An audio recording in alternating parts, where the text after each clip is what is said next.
근대 과학의 아버지라고 하는 아이작 뉴턴이 있죠. 사과가 떨어지는 걸 보고 지구에는 끌어다니는 힘이 있다. 중력에 대해서 얘기하는 사람입니다. 유명한 말을 남겼습니다. 거인의 어깨 위에 서 있다라는 말을 했다고 하는데요. 여러분, 어쩌면 오늘날의 시대가 이 말과 똑같지 않나라는 생각을 해봅니다. 그동안의 역사가 흘러가는 시간 동안에 쌓아왔던 위대한 성취들, 이것이 놀라운 과학의 발전을 통해서 꽃을 피우는 시대를 우리가 살고 있지 않나 생각을 하게 되기 때문에 그렇습니다. 여러분, 역사적으로 가장 많은 지식을 가지고 있는 시대를 살아가고 있습니다. 지식이 많을 뿐만 아니라 그 지식을 또 잘 활용해야 되지 않겠어요? 활용할 수 있는 AI 시대가 되었습니다. 우리가 원하는 어떤 지식이든지 AI한테 물어보면 답을 다 해줍니다. 이렇게 엄청난 일을 이루어낸 지금 오늘을 살아가는 우리 많은 사람들도 과거에 이런 것들 잘 몰랐던 시대의 사람들과 별로 다르지 않은 모습이 있습니다. 그것은 바로 자연의 위대한 힘 앞에서 아무것도 할 수 없다고 하는 것입니다.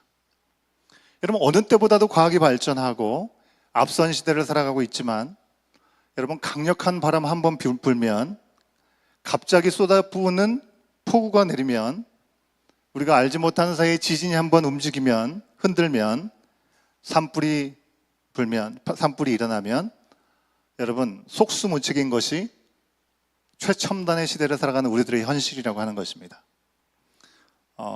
경험하셨을 겁니다. 어제, 그죠? 우리가 사는 이 에드먼턴에도 갑자기 스톰 구름이 몰려 들어와가지고 어마어마한 유력의 바람을 잠깐이지만 경험했을 것입니다. 건물이 흔들리고 막 차가 흔들리는 그런 정도의 바람이었죠. 그것 때문에 잠깐 불었는데 일부 도로의 신호등이 꺼져가지고 도로의 정체가 생기는 일들이 있었다고 들었습니다. 여러분, 우리가 아무리 발달된 시대를 산다 할지라도 자연의 위험 앞에서는 한순간에 작아질 수밖에 없는 것이 우리들의 모습이라고 하는 것입니다. 아주 옛날 고대 문명의 사람들은 태양과 폭풍과 비와 바다와 천둥과 번개, 그리고 하늘에 떠 있는 달, 그리고 하늘의 위력 앞에서 한없이 작아지는 것을 느끼면서 그 피조물들을 신으로 섬기면서 살았습니다. 여러분, 오늘날에는 우주까지 진출하잖아요. 이 태양에 엄청난 신적인 능력이 있다고 생각하지 않습니다. 자연현상들이 더 이상 어떤 거기 안에 신적인 능력이 존재한다는 것을 우리가 인정하지 않습니다. 알기 때문에 그렇죠. 그래서 신으로 오해하는 일들은 없어졌습니다. 하지만 여전히 우리의 사람의 힘으로 이런 자연현상들을 컨트롤하거나 지배할 수는 없다고 하는 것입니다.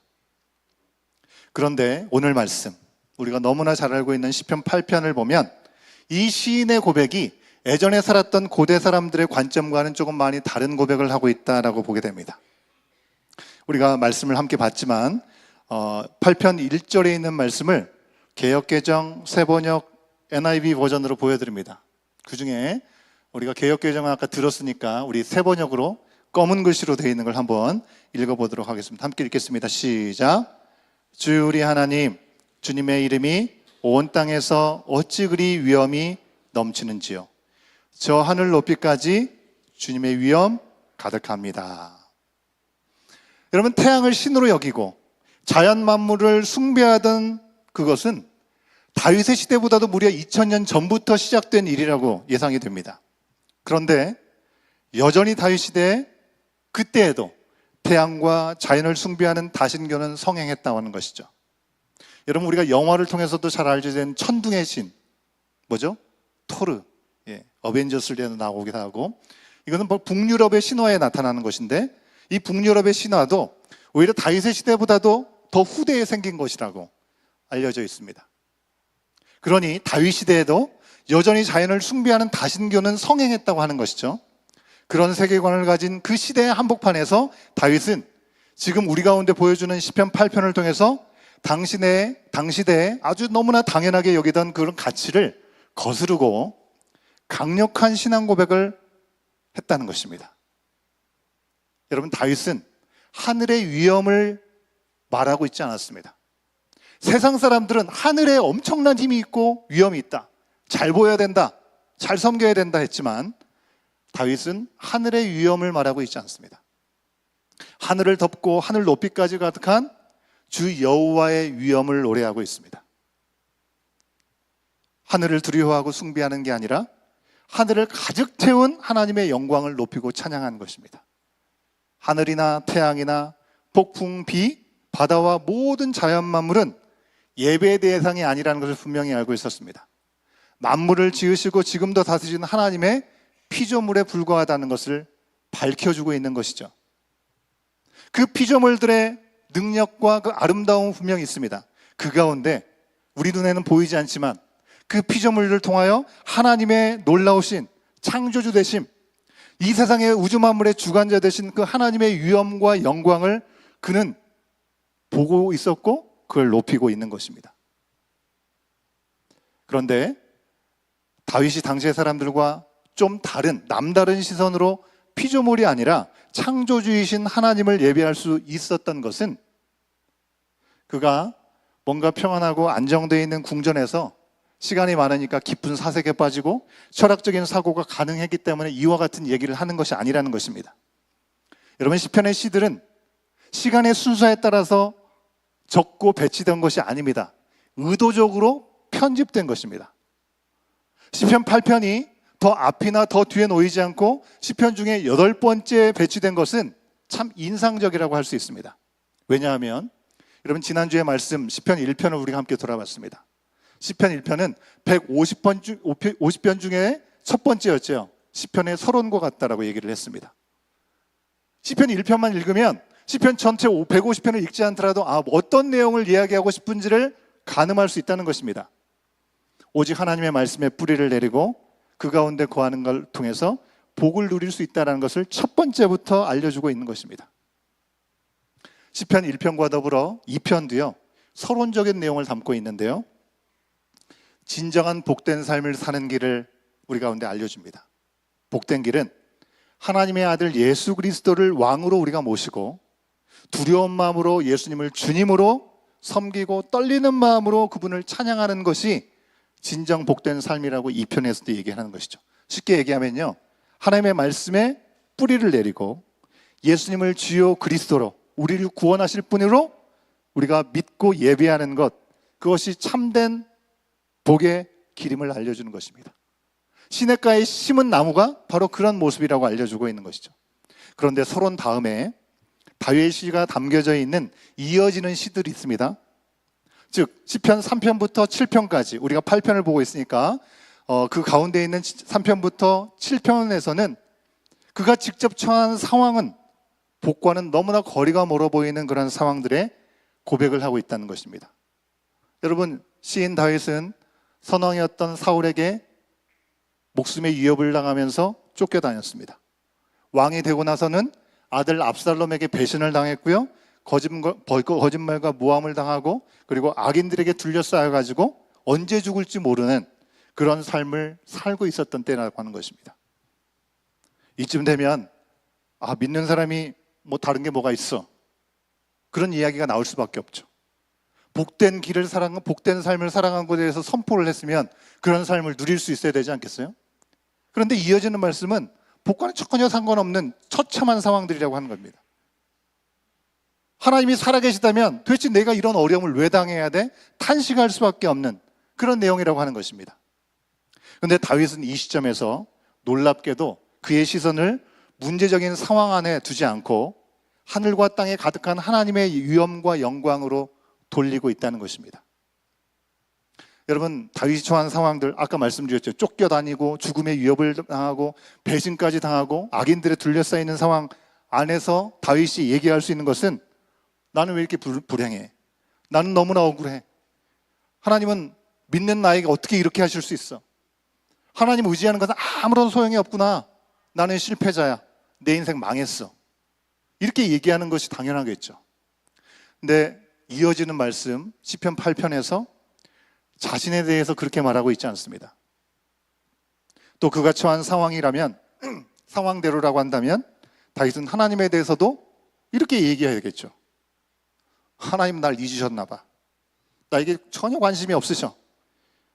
날 도우게 능력이 없으신가? 내가 지금 잘못 믿고 있나? 하나님의 존재 자체를 의심할 수밖에 없는 이야기를 하는 것이 맞을 것 같죠. 근데 다윗은 시편 8편에서 하나님에 대해서 그렇게 말하고 있지 않다는 것입니다. 우리 가운데 너무나 익숙하고 잘 알고 있는 이 시편 말씀을 통해서 8편을 통해서 이 시편 8편에서 다윗은 하나님을 누구라고 했는지 우리가 돌아보기 원합니다. 그리고 그 결과 그는 자신 혹은 우리가 어떤 존재인지, 존재라고 말하고 있는지를 우리가 확인할 수 있기를 바랍니다. 왜요? 그런 고백이 우리의 인생을 어떻게 변화시키는지를, 우리가 어떻게 흔들리지 않는 믿음의 길을 갈 수 있는지를 돌아볼 수 있게 하기 때문에 그렇습니다. 한 3가지 정도 생각해 보겠는데요. 첫 번째는요, 여러분, 우리는 하나님의 위엄을 담아내는 존재라고 하는 것입니다. 아까 1절 말씀 우리가 함께 봤었죠? 여호와 우리 주여, 주의 이름이 온 땅에 어찌 그리 아름다운지요, 주의 영광이 하늘을 덮었나이다. 시편 8편 찬양으로도 우리가 함께 고백했습니다. 여러 가지 번역에서도 보면 온 땅이라는 그런 표현들을 계속해서 쓰고 있습니다. 다윗은 모든 피조물은 하나님의 위엄을 담고 또 드러내고 있다라고 말하고 있는 것입니다. 이 말씀에서 여러분 밑줄근 그리고 빨갛게 표시된 이 온 땅 대신에 우리의 이름을 넣어도 말이 되는 것입니다. 여러분의 이름을 한번 넣어서 한번 읽어보세요. 여러분의 이름을 넣어서. 다윗은 온 땅과 하늘뿐만 아니라 피조물인 자신에게도 하나님의 이름과 영광이 가득하다는 것을 잊지 않았습니다. 그것이 너무나 괴로운 가운데 쫓겨다니고 억울한 상황 가운데 주님의 위엄을 찬양할 수 있는 이유였던 것입니다.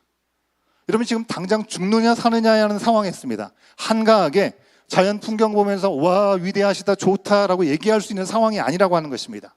그럼에도 불구하고 이렇게 얘기할 수 있었던 것은 하나님 안에서의 저희 자신의 존재를 분명히 알고 있었기 때문에. 여러분, 요즘 한국의 위상이 대단합니다. 그죠? K-팝, K-뷰티, K-푸드, K-드라마, 에드먼튼에도 K-전철이 들어온다는 얘기가 있는 것 같고요. 캐나다가 너무나 아쉽게 놓친 K-잠수함까지 여러분 어디 가든지 K 다 들어갑니다. 메이드 인 코리아를 통해서 한국이라는 나라의 위상이 얼마나 높은지, 그리고 한국이 정말 대단한 곳이라는 것을 이야기하고 인정을 받고 있습니다. 그런 것처럼 Made in God, 온 땅과 하늘과 우리들을 통해서, 하나님 지으신 우리들을 통해서 우리는 하나님의 위대하심과 하나님의 위엄을 볼 수 있다는 것입니다. 하나님의 눈에 보이지 않는데 어떻게 하나님을 보이라는가? 하나님을 어떻게 알 수 있습니까? 여러분, 자연을 보면서 서로 함께 서로를 돌아보면서 그 안에 여러분들을 만드시고 모든 피조물을 만드시고 아름답게 만드시고 온전케 하기 원하시는 그 주님을 그 안에서 발견할 수 있는 우리 모두가 될 수 있기를 주의 이름으로 축원합니다.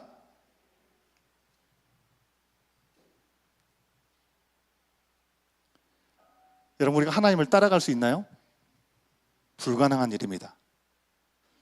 그래도 우리가 창조주신 하나님, 그 하나님의 형상대로 지음을 받았으니 그분을 회복하기를 원하는 마음을 가지고 계속 그분을 향해 나아가고 또 주님께서 원하시는 뜻을 무엇인지를 발견해 나가려고 하는 그런 사람들의 몸부림, 믿음 안에 달려가려고 하는 사람들을 보게 될 때 하나님의 위엄을 볼 수 있는 것입니다. 여러분, 잠깐 지나가는 큰 능력이 나타나는 폭풍만 봐도 와, 신적인 권능의 능력이 얼마나 대단한지, 우리는 자연 현상을 통해서도 우리의 얼마나 연약한 존재를 보게 되잖아요. 시시때때로 완전한 질서 가운데 엉망진창이 되어버리는 세상 같은 이 땅 가운데 그래도 여전히 하나님의 질서 가운데 유지되는 자연 만물을 우리가 보면서 우리는 생명과 질서를 주관하시고 인도하시는 완전하신 하나님의 위엄을 볼 수 있는 것입니다. 계절을 따라 변함없이 하나님의 아름다운 솜씨가 이루어지고 있는 것을 보게 되는 것이죠. 여러분, 하나님이 보시는 나 또는 우리는 누구입니까? 그저 하루하루 버티고 그렇게 살아가고 생존해야 그나마 의미가 있는 존재일까요? 내 존재 자체로 온 땅의 주인 되신 하나님의 위엄을 세상에 나타낼 수 있도록 지음받은 하나님의 영광의 통로가 우리들이라고 하는 것입니다. 내가 왜 태어났나 이런 생각하지 마시고, 현실의 어려움이 분명히 있을지라도 그 시간을 통해서 하나님은 또 새로운 역사를 우리 가운데 분명히 주고 계실 텐데, 이미 우리 가운데 심어 놓으신 하나님의 영광과 하나님의 위엄이 우리들의 연약하고 부족한 삶이지만 그 삶 가운데 나타날 수 있기를 주의 이름으로 축원합니다. 여러분, 두 번째는요, 우리는 연약한, 헬라어로 에노시, 에노시는요 연약하고 유한한 인간을 얘기합니다. 에노시임에도 불구하고 하나님께서 그를 기억하시고, 아담은 사람이라는 말이죠. 하나님이 형상대로 지음받은 사람을 표현하는 것입니다. 그 아담의 존귀와 영화로 관을 씌우셨다고 말씀하고 있습니다. 4절에 있는 말씀을 같이 한번 확인해 보도록 하겠습니다. 세 번역으로 시작.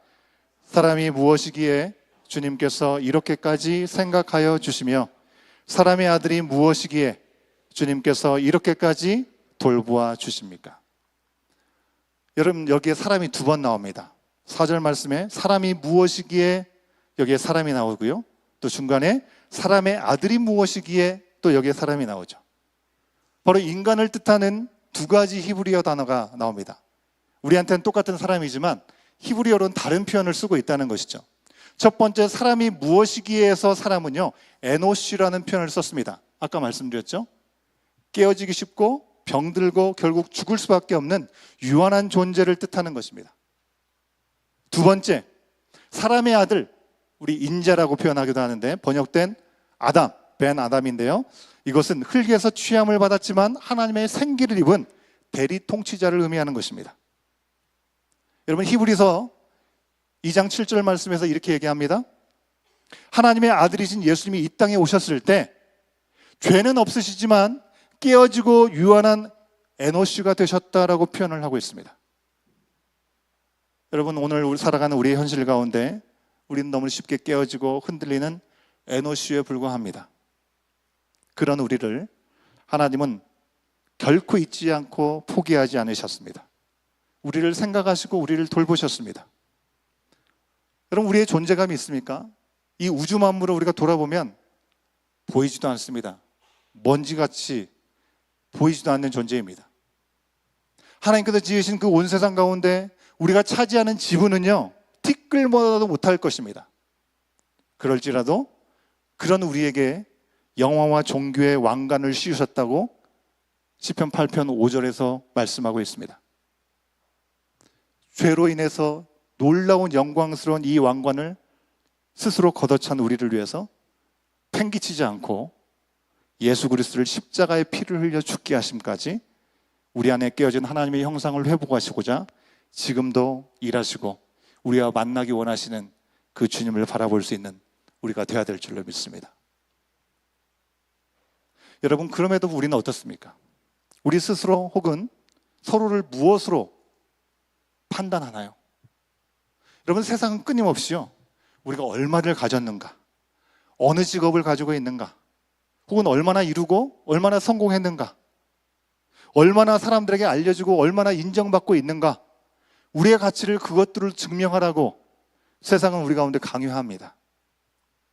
실패하면 우리는 단숨에 아주 아무런 능력이 없는 에노시로 평가받습니다. 그런데 하나님은 너는 내 핏값으로 산 영화와 존귀의 관을 쓴 나의 자녀다라고 오늘 말씀하고 있습니다. 온 땅의 주인 되신 하나님, 여전히 우리를 잊지 않으시고 우리가 주님을 거부하고 튕겨내려고 하고 할지라도 여전히 우리의 손을 놓지 않으시고 귀히 보시는 왕의 자녀들로 우리를 부르시고 계시다는 사실을 오늘 이 시간 다시 한번 기억할 수 있는 저와 여러분이 되기를 간절히 소원합니다. 세 번째는요, 여러분, 우리는 왕의 동역자로 사명을 받은 존재라고 하는 것입니다. 하나님의 일에 동참할 수 있는 동역자로 우리에게 사명을 주셨다는 것입니다. 6절 말씀을 같이 한번 확인해 볼까요? 시작. 주의 손으로 만드신 것을 다스리게 하시고 만물을 그의 발 아래 두셨으니. 어디서 많이 본 것 같죠? 창세기 첫 장 말씀에 보면 창조 직후 사람은요 하나님의 동역자로 부르심을 받았습니다. 너희들이 이름을 지어라, 아담에게 얘기하셨죠. 다 다스리고 생육하고 번성케 하여라 라고 말씀하셨습니다. 만물을 돌보고 다스리는 책임과 권위가 바로 부여된 것입니다. 근데 하나님을 왕으로 섬기면서 하나님의 종으로서 그 일들을 감당하면서 그 일들을 이룰 때 주님 안에서 참된 복을 누릴 수 있을 텐데, 내가 왕이 되려 했던 교만의 죄 때문에 아담으로부터 시작했죠. 하와로부터 시작됐죠. 하나님과 같이 눈이 밝아져 가지고 그런 놀라운 것들을 볼 수 있고 능력을 행할 수 있다고 하니 뱀의 유혹에 선악과를 따먹은 것에서 그 교만은 시작된 것입니다. 여러분, 우리가 다스려야 될 피조물들인데 오히려 그 피조물들에게 지배당하고 있는 모습이 우리 가운데 있지 않은지 돌아봐야겠습니다. 돈에 휘둘리고 사람의 인정에 목말라가지고 어떻게든지 인정받으려고 애를 쓰고, 스마트폰 중독되어서 스스로 컨트롤도 되지 않고, 여러분 AI가 마냥 좋은 줄 알았는데 좋은 정보를 주는 것 같은데 엉뚱한 정보를 너무나 자신 있게 주면서 우리들을 역습하고 있습니다. 자연재해, 각종 질병과 여러 가지 어려운 상황 앞에 두려움을 떠는 노예가 되어가고 있는 우리들의 모습을 봅니다. 여러분, 시편 9편 이후로도 시인들은 여전히 악인이 판치는 불의한 세계를 마주하고 있다는 것입니다. 그러면 또 불평하고 원망해야 되잖아요. 그럼에도 그들이 낙심하지 않는 이유는 하나님 안에서 왕의 거룩한 사명자로 부르심을 받은 정체성을 그들은 놓치지 않고 있기 때문에 그렇습니다. 여러분, 우리는 여전히 불의하고 불안한 이 세상 한복판에서 나를 지배하려고 드는 세상의 염려, 모든 물질의 환경 가운데 우리의 시선을 빼앗길 때가 너무나 많지 않습니까? 하나님께 시선을 돌려야 될 줄로 믿습니다. 온 땅의 주인 되신 만물의 가득한 위엄으로 지금도 우주 만물을 주관하고 계시는 왕이신 하나님을 바라봐야겠습니다.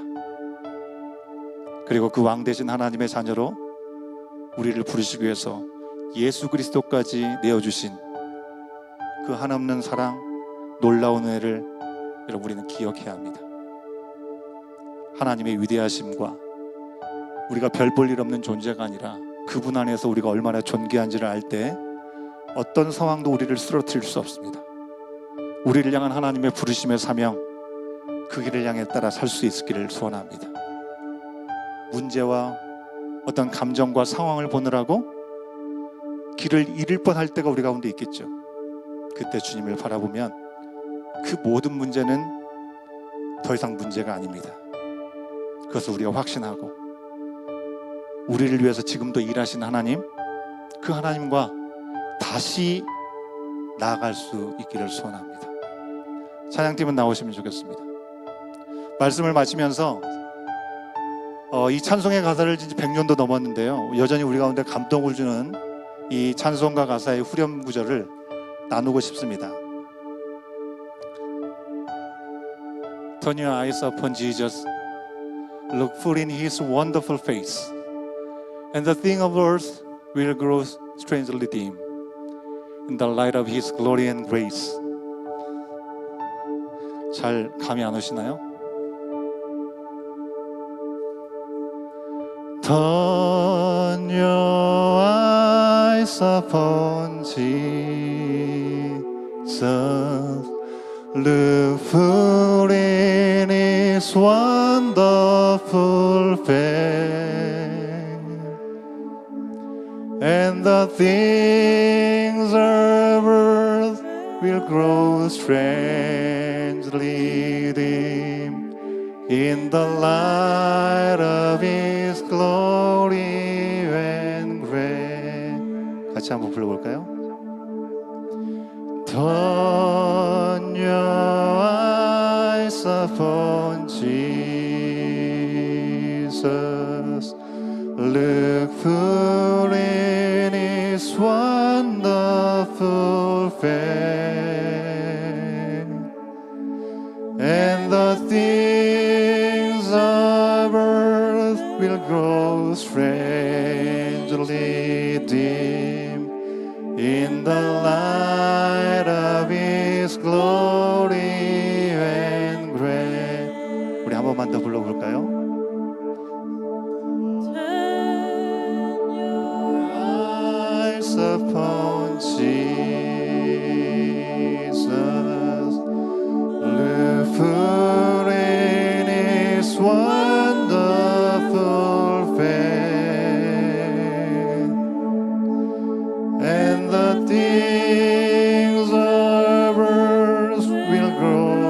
strength lead him in the light of his glory and grace. 여러분, 근심과 고난과 짐이 너무나 많은 이 세상에서 우리가 눈을 주님께 돌려서 하나님이 어떤 분이시고 그분을 바라보면서 회복하게 될 나의 모습은 우리는 누구인지 그것을 비로소 알 때 우리 인생의 문제는 더 이상 문제가 아님을 믿습니다. 시편 8편의 말씀을 여러분 보면서 적용 질문으로 드렸던 두 가지 질문을 꼭 마음에 새기고 그 답을 여러분 찾아갈 수 있는 귀한 한 주가 될 수 있으면 좋겠습니다.